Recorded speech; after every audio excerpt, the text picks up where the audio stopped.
सा कंकाल के बारे में समझा रहे हैं। इसके बारे में, कंकाल के बारे में, ठीक। यहाँ लिख दिए हैं। तो कंकाल उत्तक या स्केलेटल टिश्यू किसे कहते हैं? तो कंकाल उत्तक व संयोजी उत्तक है।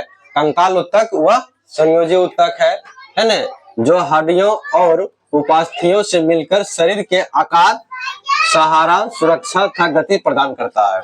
यह क्या करता है? शरीर को आकार देता है ना, सहारा देता है और सुरक्षा देता है। अगर हमारे शरीर में कंकाल नहीं रहता तो सहारा मिलता, खड़ा हो पाते खड़ा नहीं, सहारा नहीं मिलता, सुरक्षा नहीं मिलता। अगर कोई मारता तो तुरते नसले टूट फूट जाता, भगा जाता सगरो। तो हड्डी रहता है थमियो लेता है। एक गुस्सा कोई मार देता है तो बर्दाश्त थम लेते हैं, थम देंगे नहीं तो हड्डी अंदर से थम लेते हैं, कंकाल थम लेते हैं। अगर कंकाल नहीं रहता थम पाते, तुरंत भसक से गिर जाते थे। जैसे बालू के ढेरी में कैसा मारता, तुरंत गिर जाता, गिरता कि नहीं? तो उसी प्रकार हम लोग के कंकाल शरीर में क्या करता है? शरीर में सहारा देता है, सुरक्षा देता है। कौन? कंकाल। तो कंकाल कितने प्रकार के होते हैं प्यारे बच्चों? कंकाल दो प्रकार के। कितने प्रकार के?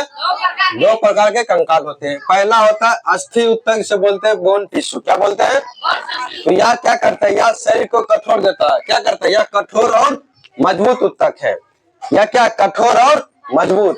इसलिए कितना देखता है, ठोकता उगता है तो शरीर जो है मजबूत प्रदान करता है। गिरियो जाता है शरीर थम लेता है, थमता कि नहीं? तो यह क्या है? मजबूत है। क्या है? और उपास्थि उत्तक जो होता है ना, यह लचीला उत्तक है, जो नाक कान, अगर कोई मार देगा एक घुसा नाक में तो नाक के टूट जाता है। टूटता है कि नहीं? तो नाक का वाला हड्डियां क्या होता है? कमजोर होता है। क्या होता है? कमजोर। इसलिए नाक टूट जाता है, कान टूट जाएगा। लेकिन वही हाथ वाला यदि मजबूत होता है तो नहीं टूटता है।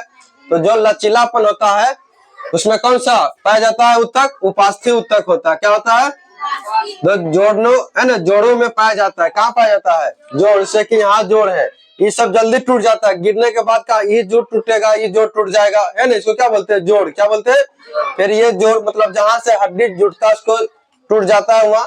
और जोड़ने का काम कौन करता है? हड्डी को जोड़ने का काम उपास्थि करता है। कौन करता है? उपास्थि करता है। प्यारे बच्चों, उसके बाद समझेंगे कंकाल उत्तक के कुछ विशेषताएं। कुछ विशेषताएं कंकाल उत्तक की। इसकी विशेषताएं है शरीर को आकार और मजबूत देता है। शरीर को क्या देता है? आकार और मजबूती देता है। दूसरा है यह आंतरिक अंगों की रक्षा करता है। जैसे मान लो आंतरिक अंग है, जैसे हमारे शरीर के अंदर जो है मान लो क्या हृदय है, क्या है? हार्ट है ना, हृदय। अगर मान लो अगर ऊपर में हड्डी नहीं रहता उसके ऊपर, अगर कोई एक फाइट मारता है, एक घुसा मारता है, जाके दिल टूट जाता रहे, है ना। तो लेकिन ये सब दिल को कौन सहारा देता है? अंदर से हड्डी। क्या देता है? हड्डी। समझ गई रे? तो रक्षा करता है आंतरिक अंगों, मतलब जो शरीर के अंदर से किडनी हो गया उसको सहारा कौन देता है? हड्डी देता है बाहर से। उसके बाद मांसपेशियों को जोड़ने का स्थान प्रदान करता है, जिससे शरीर में गति होता है। क्या होता है? गति।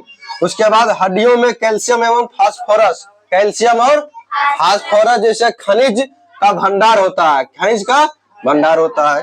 और अस्थि मज्जा में रक्त कोशिकाओं का निर्माण होता है। अस्थि मज्जा में क्या निर्माण होता है? रक्त कोशिकाओं के। अस्थि मज्जा में क्या होता है? रक्त कोशिकाओं का निर्माण होता है। तो कंकाल के बारे में समझ गए। कंकाल दो प्रकार के होते हैं। कितने प्रकार के? अस्थि, उपास्थि। अस्थि और उपास्थि। अस्थि या कठोर और मजबूत उत्तक है, कठोर और मजबूत उत्तक है। उपास्थि जो है लचीला उत्तक। कैसा है? लचीला, मतलब इससे कि कहीं से टेढ़ हो जाना, मतलब लप जाना, वो तो लचीला। क्या होता है? लचीला, है ना। तो जो नाक और कान, देखो कान को घुरा देखो, घूर जाता है, कान घूरता है कि नहीं? इसमें लचीला हड्डी है। नाक में भी क्या है? लचीला, लचीला है ना, लप जाता है, लपता कि रे।